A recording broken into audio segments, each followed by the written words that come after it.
Hello everyone, it is Friday. Oh, sweet, delicious Friday, February 24th, 2012. Welcome to the show. I'm Michael Eckford. And I am Bianca Solterbeck. Welcome, Bianca.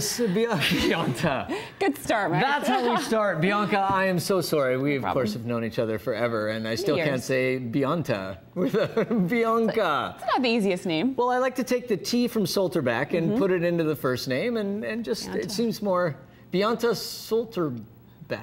There's a lot you can do with that name. I know, I'm just kidding. Yeah. How are you, man? I'm great, thanks. Nice to see you, because today we're going to start like we always do, because this, finally, after many promises, this is Snowmageddon. I think about 6 or 7 times they promised a snowstorm in Vancouver. Nobody really believed them, and then the one time, everybody believed them. The one time nobody believes them, what happens? It actually starts snowing. It comes, yeah, and it's vicious looking. I love the music. It's so dire. We may never uncover from the Snowmageddon 2012. Ooh, this is our favorite footage. This is from Seattle a few years ago, and we just like playing it because how often do you see a bus slide down the street? Never. Wow. So you, of course, work here at Chat TV, That's right. and you've worked here for how many years Many now? years, almost 6 years. Okay, so the interesting thing that I find with your job is that you're on air and you do a beautiful job and you host a lot, but we don't find out a lot about you, about you as a person. So I've done people the service of creeping her Facebook, which is a modern form of stalking, to just one photo in particular I want you to explain, because this to me sort of partially encapsulates who you are. Who I am? Okay, well, I can't wait to see this photo. Oh, wow.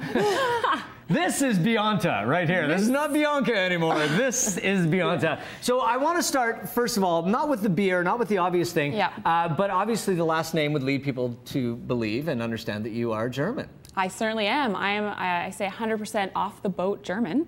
I was born there, and I immigrated with my family when I was 6. Yeah. So I still make it a big point to hit an Oktoberfest at least once a year. And drink like a lady should. And, you know, now, let's go on to the dress, because I know nothing about this. Is there any significance to the outfit? Because I've seen you in different ones. I've seen you in black, in red, in different things. Any significance to the change? No, you can pretty much just do whatever you want, wear whatever you want. But yeah, I like to mix it up because I go to a lot of Oktoberfests. You don't want to wear the same thing every time, so I'll bust out a black one. Maybe I'll throw a red apron on it just for a little something. Do guys look at you differently when you're dressed up in the whole... Guys have lederhosen. What are the girls called? That's right, yeah. Guys have lederhosen and women have Dirndl. Dirndl? Dirndl? It's a tough one, yeah. Dirndl. Dirndl. Is there an N on the end of that, or am I just hearing it's like that? NDL. Okay, Dirndl. Yeah. Dirndl. Well, I usually, I take transit, so I'll bus myself to an Oktoberfest, and yeah, I will get some looks in my Dirndl. Really? That once you get there, you're with But are people. the looks like, oh, that crazy little girl, or are they like, hey, hey, I like your Dirndl? Well, ladies, if you're going out in the evening, you might want to put one on. I mean, they're pretty conservative, but there's lots. Yeah, we don't have the full shot, but you always see them in movies, and for some reason they always like combine schoolgirl with traditional German dress. They sexify the Dirndl. Yeah, they come up with some sort of weird German schoolgirl fetish porn thing that goes on Oktoberfest. But that actually, that's like floor length. Oh yeah. Oh well, no. Not quite. Just not below the knee. Floor length. That would be ridiculous. That's a bit much. But yeah, so I mean, your mother would be perfectly happy to go out with you wearing one of those if you pick the right one.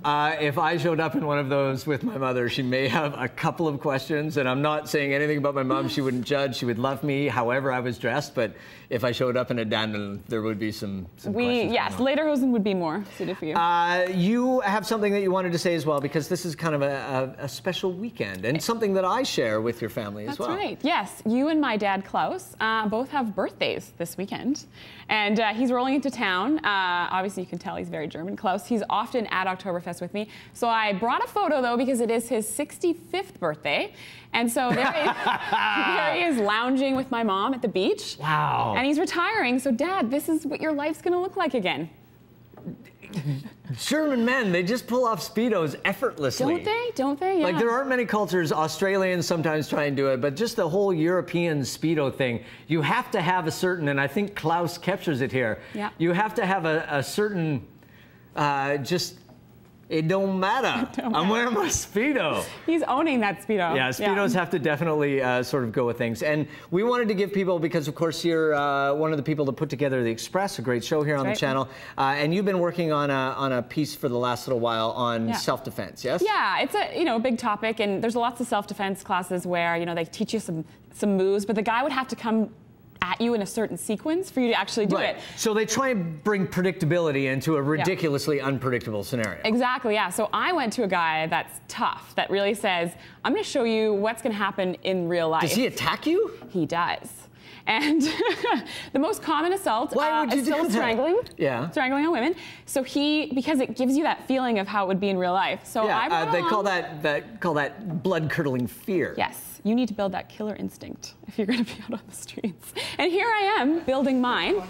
This is my first go at it. So not so bit weaker. Yeah, it's tough. There's a guy trying to strangle you. Yeah. But there we go. Oh, my third. Yeah. That was easier that time, wasn't it? I got the hang of it. So it's a bit of a practice thing, but. Can you show me those moves? Maybe during the break. I just want to hear. I'll pretend, and you climb. Anyway, it's going to get awkward after that, won't it? Yeah. Last night, the Vancouver Canucks in action. I think probably the second most anticipated hockey game in Vancouver last year, of course, or this year. Boston was first, and then Detroit last night. This was a good hockey game. Did you watch it? Yeah, a lot of it. Total girl answer. Really? Don't play to the stereotypes. If I had known it was going to be this good, I would have been in front of my TV with my beer. And where were you? Were you sort of half watching at home, or were you with friends, or? I was at a lovely housewarming.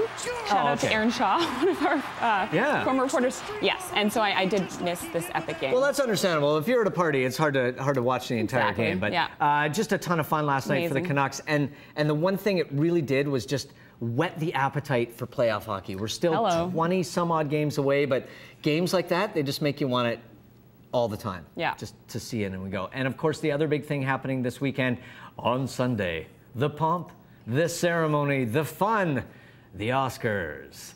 And I was looking at the list of the 10 best pictures, and I'm embarrassed to say, for the first time ever, oh no, I forgot about Moneyball. I've seen one of these. You saw the sports one. I saw the, I know. Speaking of playing into gender roles, I saw the baseball, and I don't even care about baseball. I love Brad Pitt, and I wanted to watch it. It was actually a really good movie, and my wife wanted to watch it, so so we watched it. But that's the only one on that entire list that I've seen. Have you seen? Can we put it up again? Have you seen any of these? I'm guilty as well of having only seen one movie, but I say very proudly that I think I made a good choice. I watched The Artist.